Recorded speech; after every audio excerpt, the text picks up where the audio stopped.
The first sign that the wedding was going to collapse was not the groom missing from the altar. It was the way Sophie Bennett looked at me from the back of the aisle and smiled like she already knew. Not a happy smile. Not the bright, practiced one she had worn all morning for photographers, cousins, bridesmaids, and her mother's church friends who kept saying things like, "Finally, sweetheart."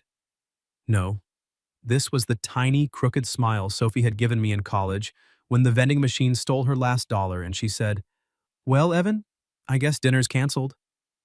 The smile that meant something terrible is happening, and if I don't laugh, I might break. My name is Evan Porter.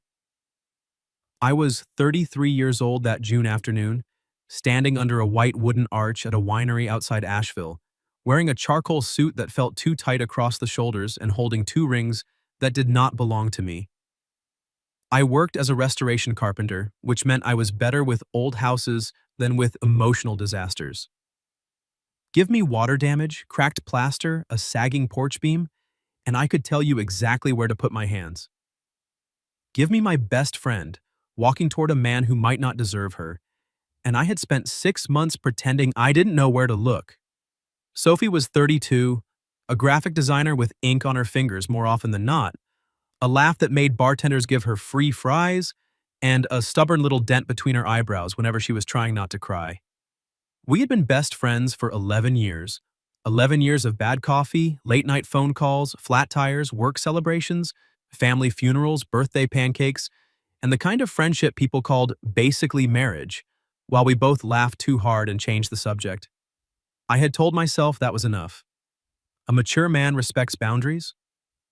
A decent friend does not confess love to a woman 3 weeks before her wedding, just because he suddenly understands the word regret.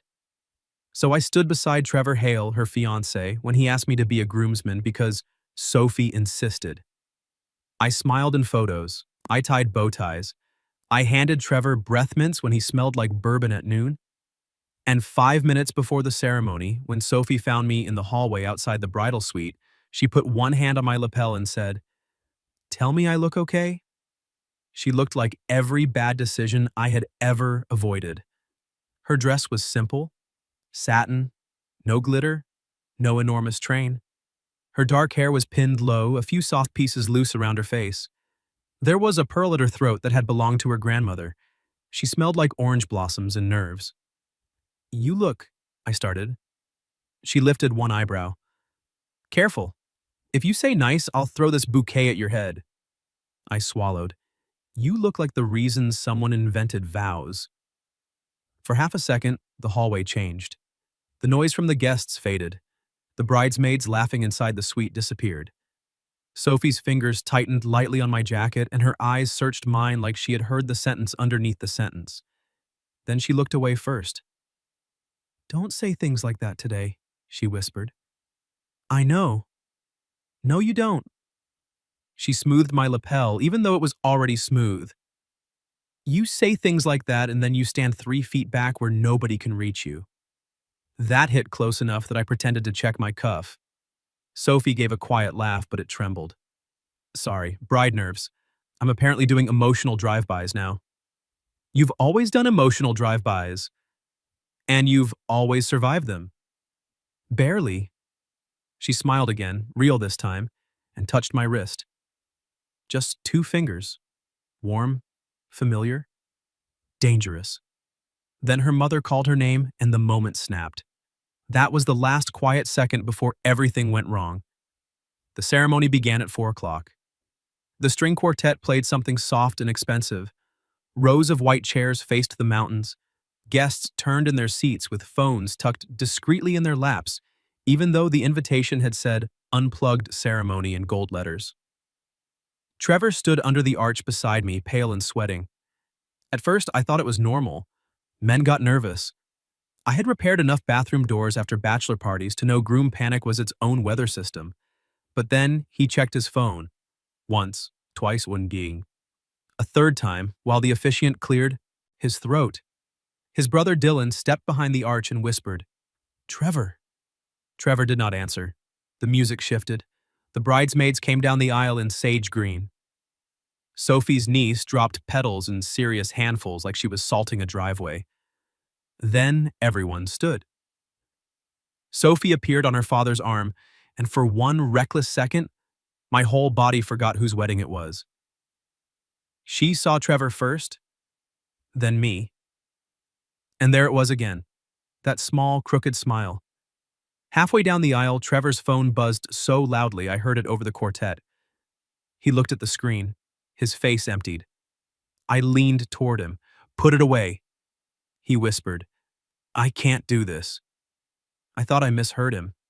"What?" "I can't." Sophie was 10 steps away. Trevor turned, pushed past his brother, and walked off the platform.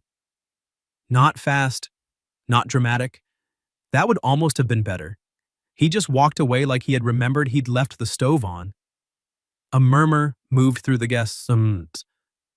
Sophie stopped. Her father said something to her. She did not move. Her bouquet trembled once in her hands, then went still. I stared after Trevor, waiting for him to turn around, laugh, apologize, blame heatstroke, blame anything. He disappeared through the side door of the winery. The quartet died note by note. 200 people sat in a silence so thick it had weight. Sophie's mother made a sound like a wounded bird. Someone in the third row whispered, "Oh my God." A phone camera rose, then another. That was what moved me. Not Trevor leaving. The phones. The hungry little lift of them, as if Sophie's worst moment had become weather worth recording. I stepped down from the platform and walked up the aisle toward her. I had no plan.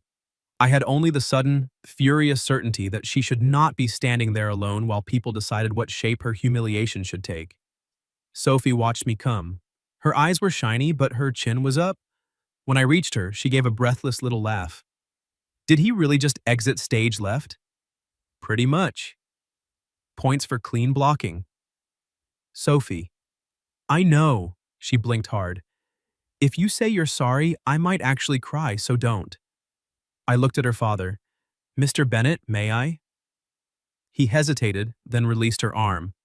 Sophie's hand slipped into mine. Not because she was collapsing. Not because she needed holding up. Because she chose it. Her fingers locked around mine with the same pressure she used when dragging me through crowded concerts, farmers markets, and one truly regrettable haunted corn maze. Familiar.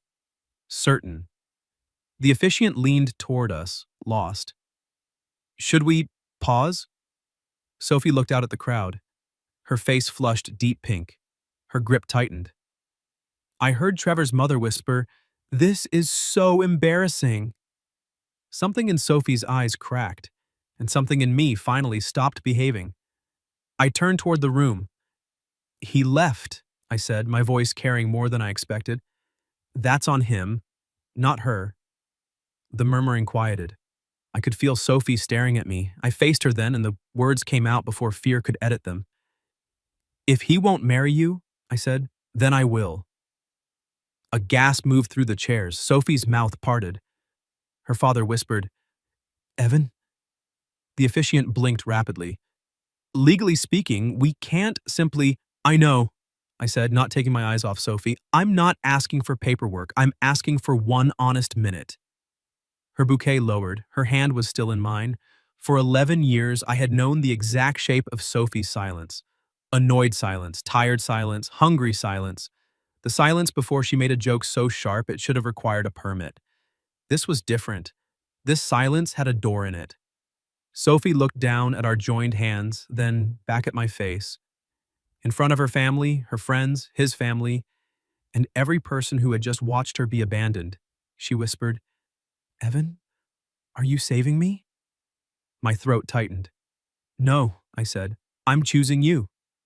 Her eyes filled completely then. And before I could decide whether I had just ruined our friendship, Sophie stepped closer, lifted her chin, and said, just loud enough for the front row to hear, "Then ask me like you mean it. Ask me like you mean it." Sophie said it with mascara shining at the edges of her eyes and a bouquet sagging in one hand, while 200 people held their breath, around us. For one terrible second, I forgot every word I had ever learned. Then Sophie's thumb brushed over my knuckles. Not hard, not pleading, a challenge. There she was, my best friend. The woman who once argued with a parking meter for eating her quarter. The woman who had shown up at my apartment after my dad died with soup, clean socks, and the audacity to say, "You can be tragic after you hydrate." She had just been left at the altar and she was still daring me to be brave. So I lowered myself to one knee. The guests inhaled as one body.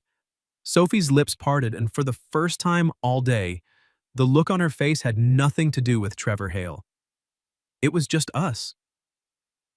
"Sophie Bennett," I said, voice rough, "I have loved you in every ordinary way a man can love someone before he admits it to himself." Her fingers tightened around mine. "I loved you when you stole fries off my plate and called it a tax. I loved you when you made me dance in your kitchen during that thunderstorm because you said lightning was less scary with choreography." A tear slipped down her cheek. "I loved you when you cried on my porch after your first big client fired you and then got mad at me for offering solutions instead of brownies." A shaky laugh moved through the front row. Sophie gave me a watery glare. "You did deserve that," she whispered.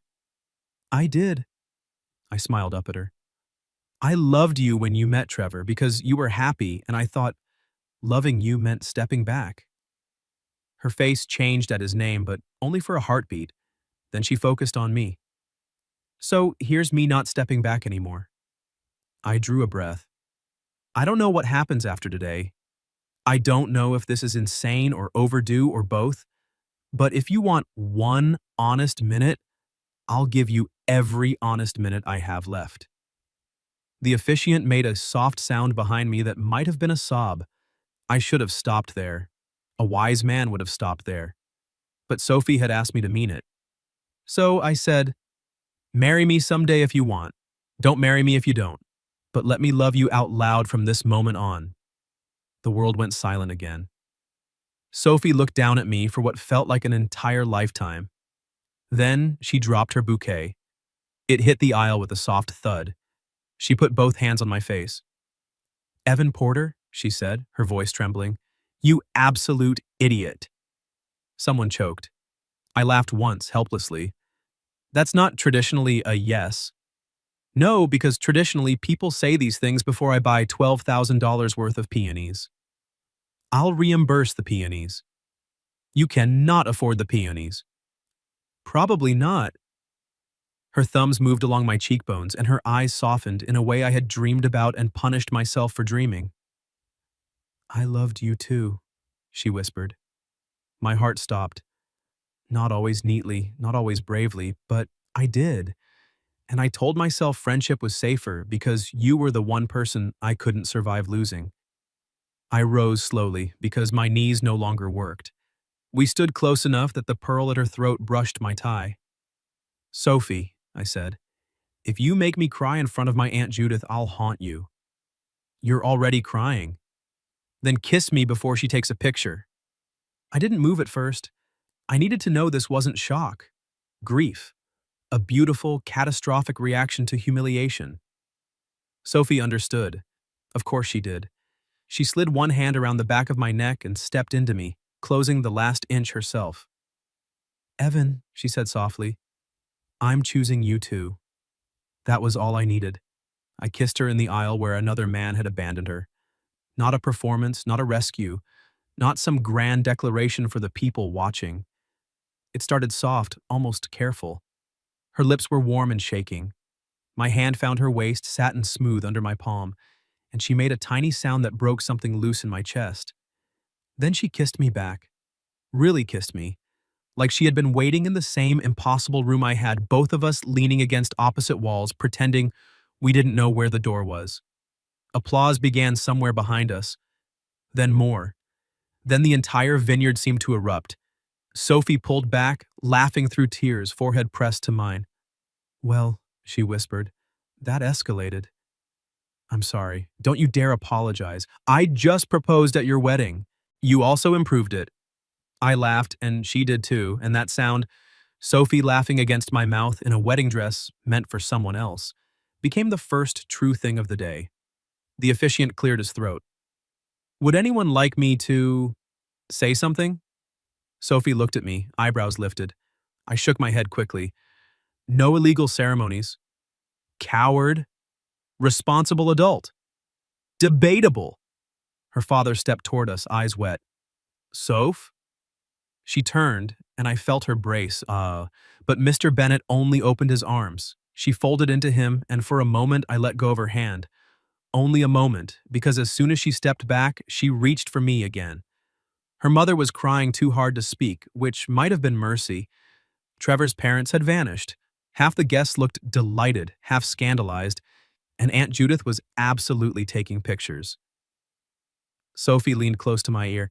Get me out of here. Where? I don't care, somewhere with no centerpieces. So we ran. Not gracefully.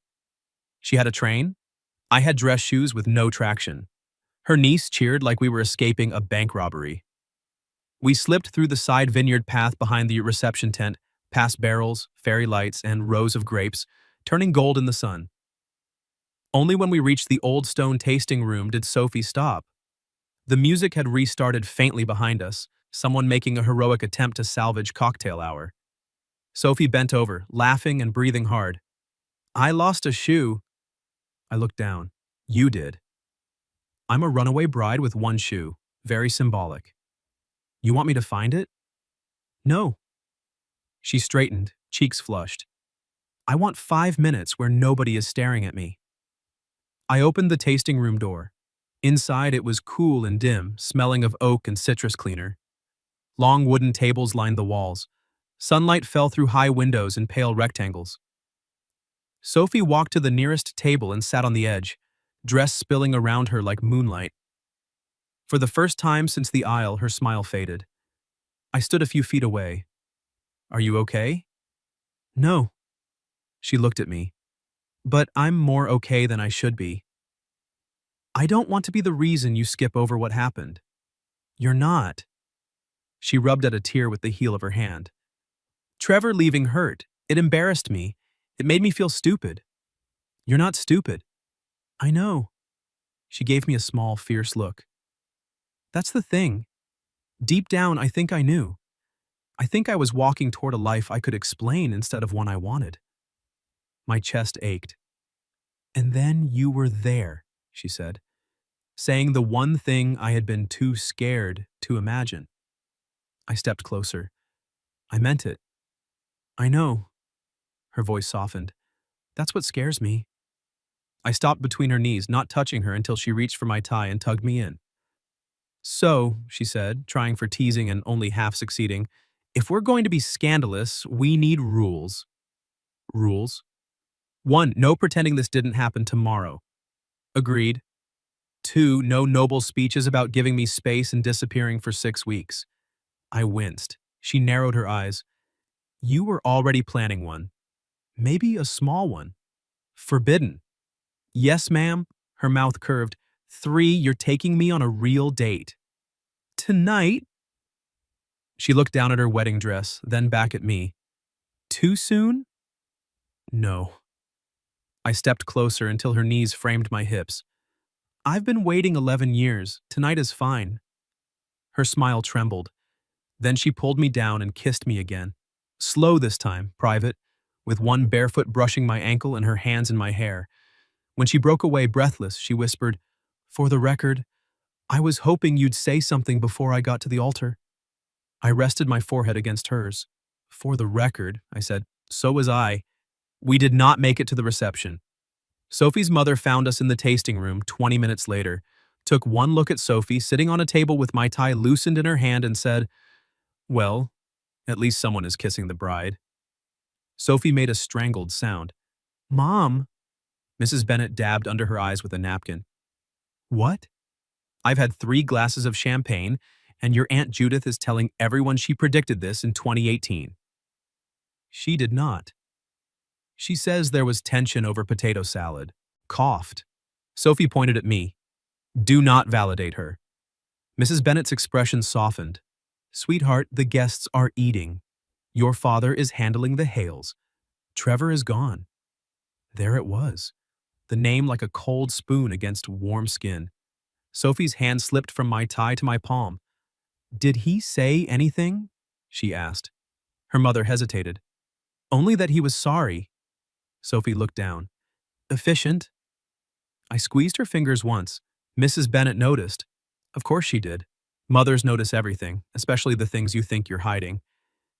Evan, she said. Yes, ma'am. If you break her heart after this, I'll put you in the ground beneath my hydrangeas. Sophie groaned. Mom, I'm just being clear. I understand, I said. Mrs. Bennet studied me for another second, then nodded. Good. Now take my daughter somewhere she can breathe. Sophie slid off the table. That's exactly what we were doing. In a tasting room? We were breathing romantically. I choked again. Her mother pressed a hand to her chest. I'm going back to the champagne. After she left, Sophie stared at the closed door, then turned to me. Still want that date? More than I want oxygen. Dangerous line, but acceptable. We escaped through a service exit with the help of a sympathetic catering manager named Jean, who gave Sophie a pair of white kitchen clogs and me a paper bag full of sliders. Every love story needs snacks, Jean said solemnly. Sophie clutched the bag to her chest. Jean understands me. My truck was parked behind the vineyard, dusty and entirely inappropriate for a bride in satin. I opened the passenger door and immediately saw 3 receipts, a measuring tape, and a half-empty bottle of windshield fluid on the floor. Wow, Sophie said. Our carriage. I can clean it. She hiked up her dress and climbed in. Don't you dare, this is authentic. I helped gather the layers of satin so they wouldn't catch in the door. My hand brushed her calf by accident and we both went still. It should not have felt new. I had known her for 11 years. I had seen her with the flu, with paint in her hair, with a sunburn shaped like sunglasses. I had carried her asleep from my couch once after movie night, but touching her now with permission humming between us changed everything. Sophie looked down at me from the passenger seat, cheeks pink. Evan. Yeah? If you keep looking at me like that, we're never getting dinner. I'm looking respectfully. You are absolutely not. I shut the door before I did something truly reckless in a parking lot behind a winery. We drove away as the sun lowered over the mountains, her veil abandoned somewhere, her one real shoe lost to history, the kitchen clogs squeaking whenever she shifted. For a few miles, neither of us spoke. Then Sophie reached into the paper bag and handed me a slider. First date dinner. I accepted it. Classy. I'm still technically wearing couture. This is elevated. Technically wearing someone else's wedding plan.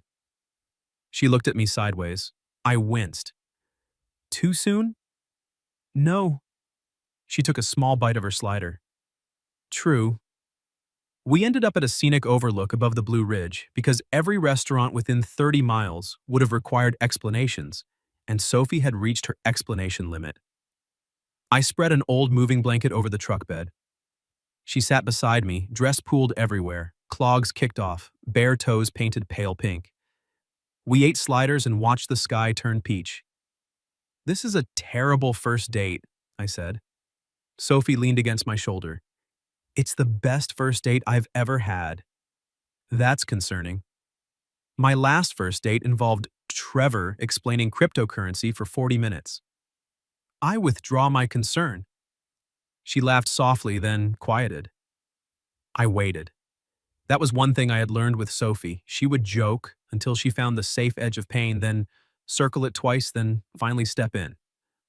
I thought love was supposed to feel like choosing the sensible thing, she said. I turned my head toward her. With Trevor, it made sense. He had a plan. He wanted the same neighborhood, same timeline, same tasteful gray sofa. She picked at the blanket. Everyone kept saying how lucky I was. You don't have to explain. I want to, her shoulder pressed more, firmly into mine. With you, nothing made sense. You leave sawdust in your hair. Your house has 7 unfinished projects. You think soup is a meal even when it's just hot water with ambition. That was one time. It was broth, Evan. It had parsley. It had sadness. She smiled, then looked at me with such tenderness my chest hurt. But with you, I never had to audition. I could be tired, mean, hungry, brilliant, petty, scared. You saw all of it and stayed. I wanted to stay. I know, her voice dropped. That's why I was afraid to ask for more. The wind moved over the overlook, cool against my overheated skin. I turned my body toward hers. Ask now. Her eyes searched mine. For what? Anything. Sophie's breath caught. Then, slowly, she lifted her hand and set it against my chest, right over my heart. Don't make me be brave alone, she whispered. I covered her hand with mine. Never again. She leaned in first. The kiss was quieter than the ones before. No applause, no shock. Just sunset, satin, and the taste of stolen reception food. She kissed me like she was asking a question. I kissed her like I had already given the answer years ago. When we parted, she kept her forehead against my jaw. I don't want to go home yet. Okay. And I don't want to go back there. Okay. And I really don't want to sleep in the bridal suite Trevor booked with champagne and rose petals and probably some horrifying towel swans. We can avoid towel swans. She smiled against my neck. Hero. I pulled out my phone. I can get 2 rooms at the inn near Hendersonville. She lifted her head. 2? I'm trying to be honorable. That sounds exhausting. Sophie. I'm not saying I'm ready for everything. Her face flushed, but she didn't look away. I'm saying I don't want a wall between us tonight. My pulse kicked hard. We can get 1 room, I said carefully, and I'll sleep on the floor. She gave me a look. You are 6'2" and emotionally repressed. You'll wake up shaped like a question mark. Probably. 1 room, she said, no disappearing, no speeches. We figure out the rest like adults. Adults who ate wedding sliders in a truck bed. Romantic adults. I kissed her knuckles. 1 room. Her phone buzzed then, sharp and ugly against the blanket. We both looked down. Trevor. Sophie went still. The screen lit with a message preview. Please, I made a mistake. We need to talk. For a moment, the mountains seemed to hold their breath with us. Then Sophie turned the phone face down. My heart was pounding, but I kept my voice even.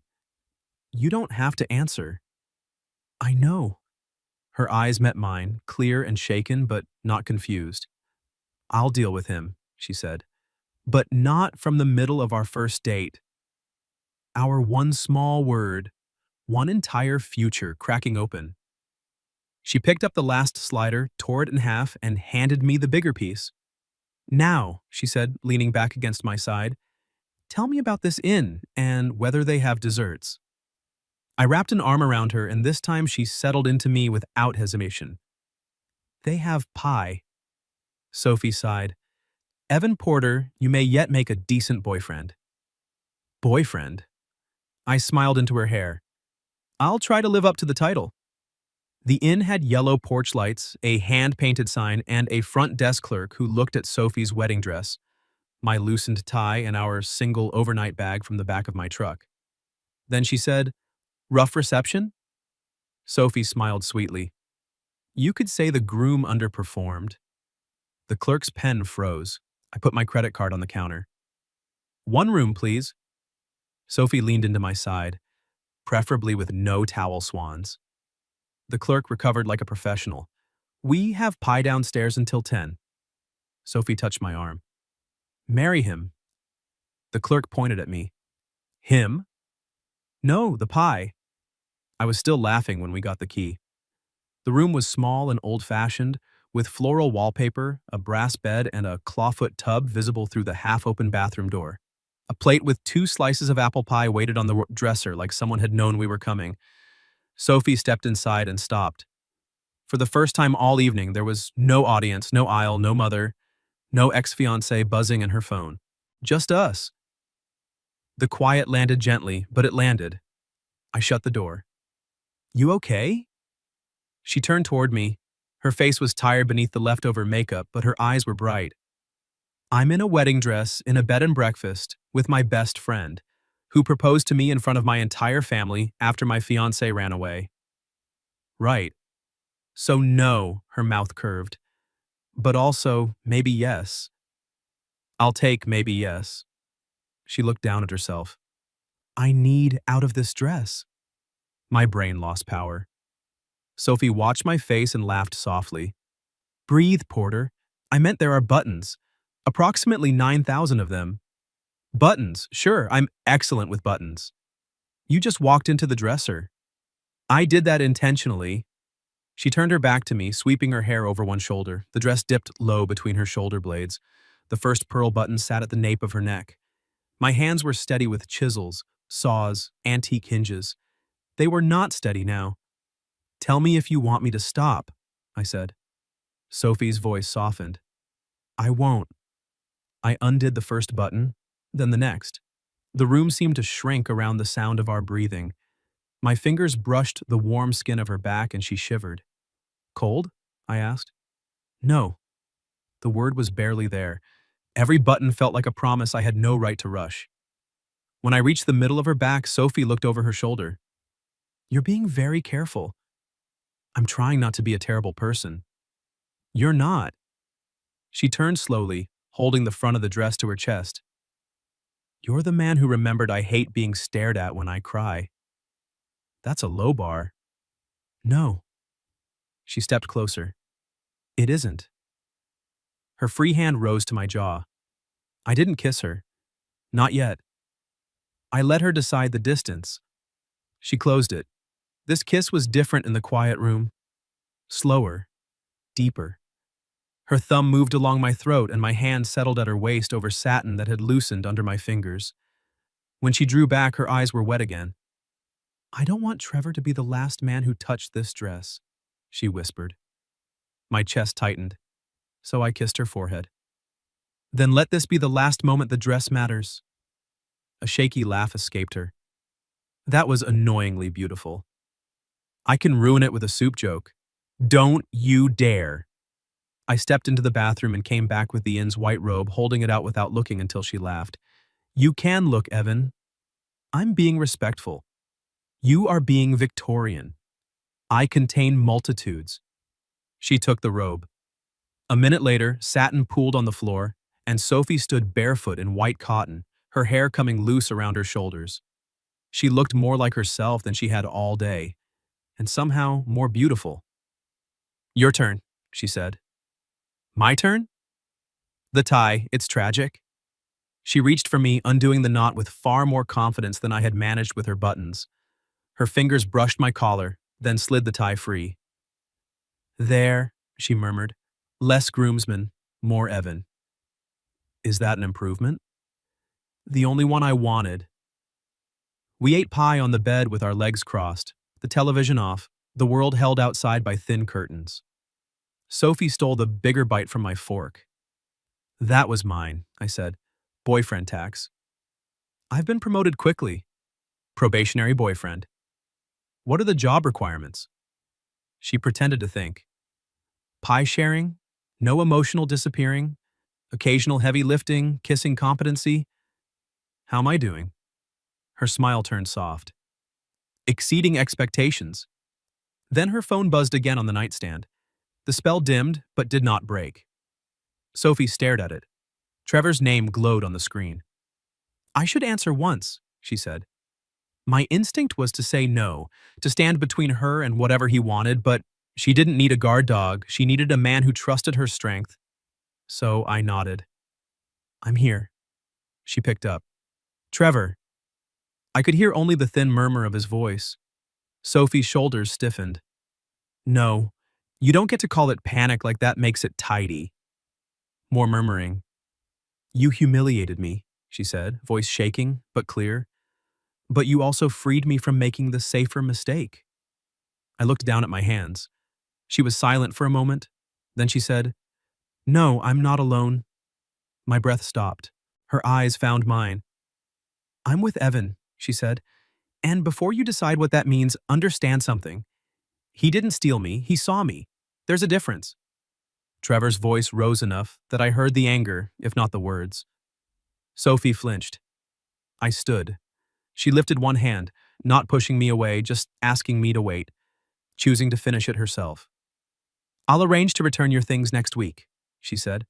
Do not come to my apartment tonight, do not call my parents, and don't turn your regret into my emergency. She hung up. For a few seconds, she sat very still. Then her face crumpled. I was beside her before I thought about moving.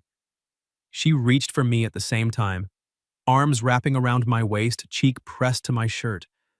I held her carefully at first. Then she whispered, "Tighter." So I held her tighter. She cried without apology. Not dramatically, just enough to let the day leave marks.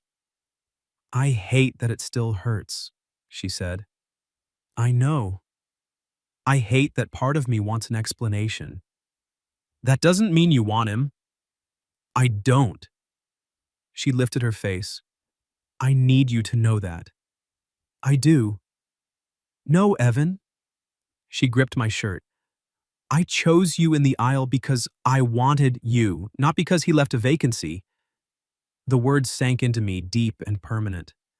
I bent until our foreheads touched. "I have been trying not to want you for years." "How'd that go?" "Poorly." Her laugh broke through the tears. I brushed one away with my thumb. "I'm done pretending." "Good." She leaned into my hand. "Because tomorrow is going to be messy." "Probably. My mother will make brunch emotionally dangerous." "Expected." "Aunt Judith will have a photo album by sunrise." "Terrifying."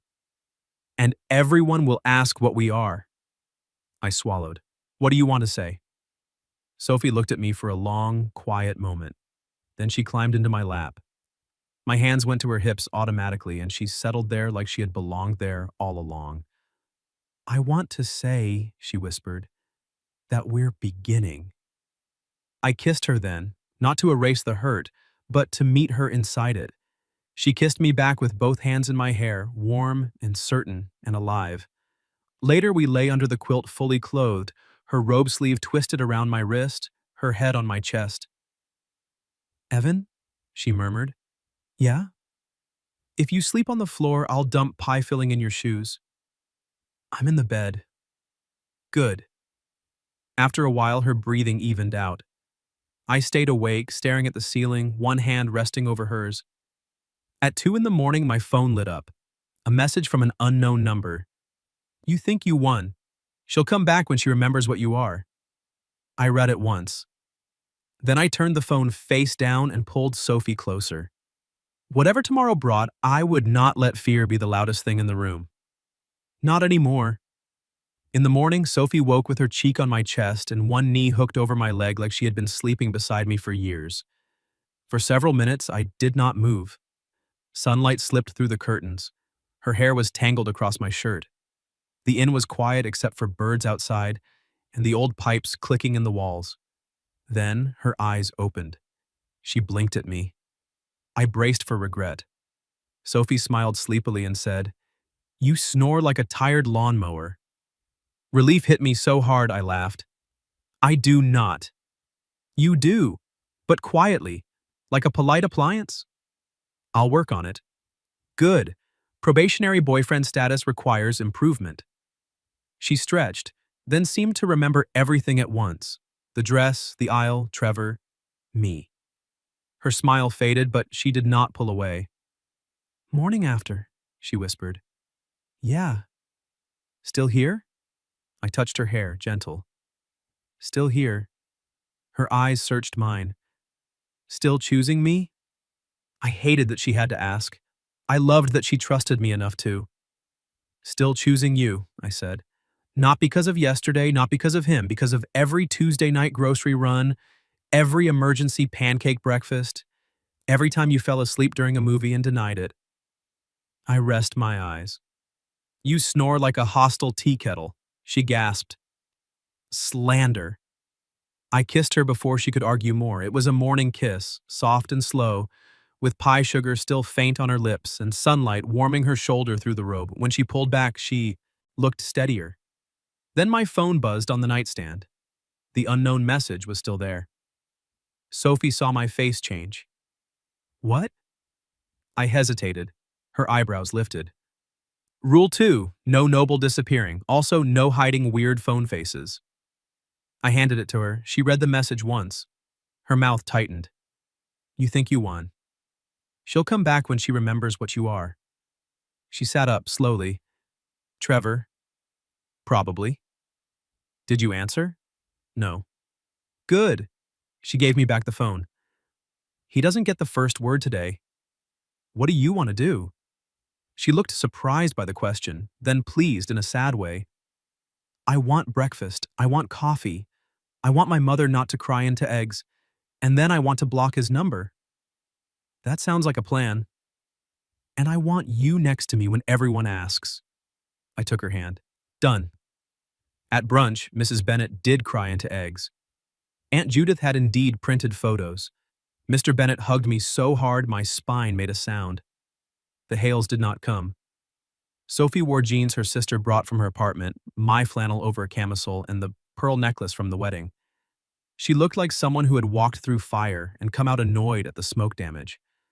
When people asked what we were, she slid her fingers through mine under the table. Then, on the third question, she lifted our joined hands onto the table where everyone could see. We're beginning, she said. My chest went tight.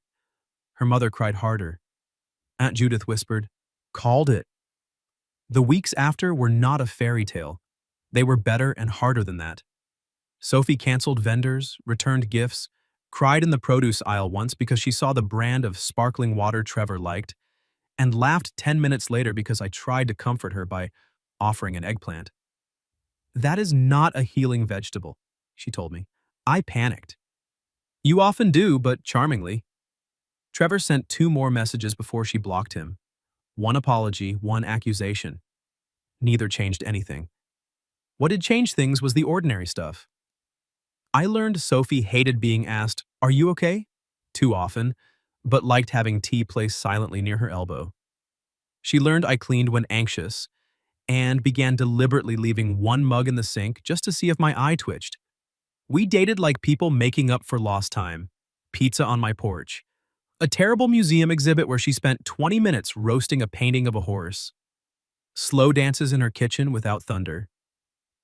A weekend in Charleston where she kissed me in front of a fountain and said, See, this is what a planned romantic moment looks like. I told her I loved her in a hardware store because she was comparing cabinet knobs with deadly seriousness and I couldn't hold it in anymore. She turned, holding a brass handle shaped like a leaf, and said, That was badly timed. I know. Say it again. I love you, her eyes filled. Better.